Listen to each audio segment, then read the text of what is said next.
ये drama focus करेगा कि हमारे अकाबिरीन ने, हमारे उलमा ने, हमारे बुजुर्गों ने किस तरह से इस देश के लिए, इस वतन के लिए, इस धरती के लिए अपनी कुर्बानियों को पेश किया, अपना तन मन धन हर चीज लुटा दिया, लेकिन उसके बावजूद भी आज हमें देश का गद्दार कहा जा रहा है।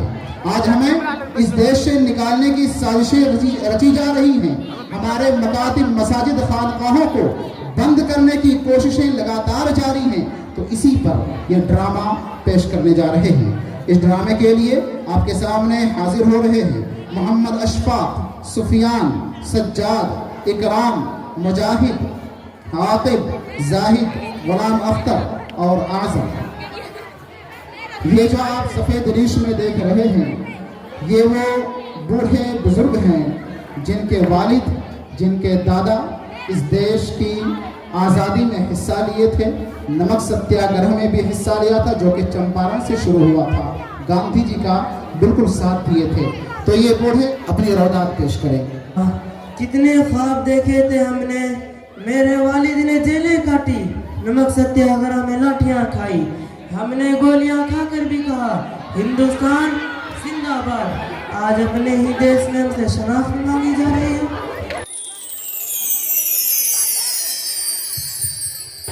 अब्बा जान, एक और चैनल पर शोर था, मुसलमान गद्दार होते हैं, कभी सीए, कभी एनआरसी, कभी तीन तलाक, कभी वक्फ मिल, हर बार इल्जाम हम पर ही क्यों, हर बार निशाने पर हम ही क्यों, हमें देश का गद्दार क्यों कहा जाता है। मैंने मौलाना आजाद की तकरीर सुनाई तो बोले वो पुराने जमाने की बातें थी, अब यह देश हिंदू राष्ट्र बन चुका है। अबू जान के हमारे बुजुर्गों ने इस देश के लिए कुर्बानियां नहीं दी, जो आज हमें इस देश से निकालने की साजिश रची जा रही है। बेटा ठहरो, आज तुम्हें भी और इन पूरे हिंदुस्तानियों की बधाई देते हैं। 1803 में शाह अब्दुल अजीज मुहिद्दीन देहलवी ने अंग्रेजों के खिलाफ सबसे पहले जिहाद का फतवा जारी किया। 1831 में सैयद अहमद शहीद रहमतुल्लाह अलैह अंग्रेजों के खिलाफ लड़ते हुए बालाकोट में शहीद हुए। 1857 में मौलवी अहमदुल्लाह शाह फैजाबादी जंग आज़ादी के सरगर्म कायद थे, जो जंग में शहीद हुए। 1857 में बहादुर शाह जफर को मुल्क बदर किया गया और उन पर जुल्म का पहाड़ तोड़ा गया। 1920 में मौलाना मोहम्मद अली जौहर तहरीक खिलाफत आज़ादी के अलमबरदार ने लंदन में भारतीयों को मुकदमा लगा। 1920 में मौलाना हुसैन अहमद मदनी रहमतुल्लाह अलैह अंग्रेजों के खिलाफ फतवा दिया और कैदबंदी की सोबतें झेली। 1930 में मौलाना अबुल कलाम आज़ाद कांग्रेस लीडर ने अल हिलाल के जरिए अवाम में बेदारी पैदा की, कई बार जेल गए। 1947 में खान अब्दुल गफ्फार खान खुदाई खिदमतगार तहरीक के बानी तशद्दुद की वजह आज़ादी की जंग लड़ी, कई बार जेल काटी। 1965 में वीर अब्दुल हमीद भारत पाक जंग में शहीद हुए और परमवीर चक्र हासिल किया। अशफाकुल्लाह खान हंसते हुए फांसी पर झूल गए थे। अब्दुल गफूर नस्सर जिन्होंने ब्रिटिश स्कूल को बम से उड़ा दिया। 2000 में डॉक्टर एपीजे अब्दुल कलाम ने भारत को मिसाइल टेक्नोलॉजी दी, बनकर कौम की उम्मीद बने। ये सब अपने थे, मगर अफसोस आज इन्हें कोई याद नहीं करता। अशफाक चाचा, आज मैं दुकान पर बैठा था, मोहल्ले से जुलूस गुजरा, जय श्री राम के नारे लगे मस्जिद के सामने, पुलिस खामोश खड़ी रही, कुछ ना बोला। कहा दुकान पर आया, कहा नाम बदल लो, मुसलमान होना। ये सब क्या है, हमारा कसूर क्या है, क्या ये आज़ादी है? आज़ादी हमने तो इसलिए कुर्बानी दी थी कि सब बराबर होंगे, मगर आज हमारे शहीदों के कब्रों पर वीरानी है, हमारे नाम से नफरत बढ़ती ही जा रही है।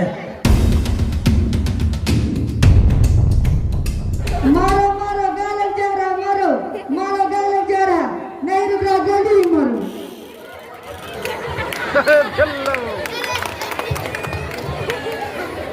वह मंजर नहीं भुलाता जब एक लड़के को बस दाढ़ी की वजह से पीट दिया गया, तो कहें दाढ़ी रखने की वजह से पुलिस विभाग से निकल दिया गया और कोई कुछ ना बोला, मेरी दुकान पर गद्दार लिख दिया गया। क्या यही हमारा मुल्क है या सबका? यही तो सवाल है। हमने गोली खाई, जख्म से शहीद हुए और आज हमें गद्दार कहा जाता है। हमने तो सिर्फ यही कहा था, हम हिंदुस्तानी हैं।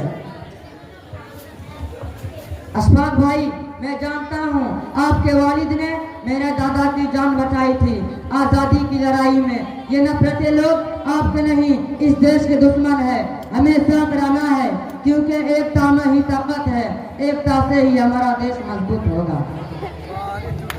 हम आईने हिंद के बराबर शहरी हैं, हम ना खामोश रहेंगे ना हम झुकेंगे, अपने शहीदियों की कहानी लिखेंगे और सुनाते रहेंगे।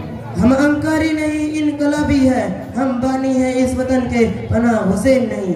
हम अपने हक के लिए, अपने नाम के लिए, अपने शनाख्त के लिए लड़ेंगे। कलम से, आईन से, अमन से आजाद रहेंगे। ये हमारा खून है, हम बराबर के शहरी, हम हिंदुस्तानी थे, हैं और रहेंगे। हम साथ हैं, साथ ही रहेंगे। इनकलाब जिंदाबाद, इनकलाब जिंदाबाद। जय हिंद जय भारत। जय हिंद।